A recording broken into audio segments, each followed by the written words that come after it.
കേരളത്തിൽ കാലാവധി പൂർത്തിയാക്കി തുടർഭരണ നേട്ടം കൈവരിച്ച ആദ്യ മുഖ്യമന്ത്രിയാണ് പിണറായി വിജയൻ. ജനിച്ചത് 1945 മെയ് 24 കണ്ണൂരിലാണ്.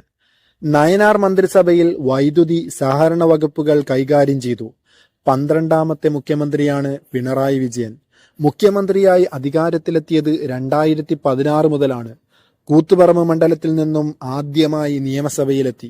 1970, 77, 1991 വർഷങ്ങളിൽ കൂത്തുപറമ്പിൽ നിന്നും 1996 പയ്യന്നൂരിൽ നിന്നും 2016, 2021 കാലഘട്ടത്തിൽ ധർമ്മടത്തിൽ നിന്നും നിയമസഭയിലെത്തി.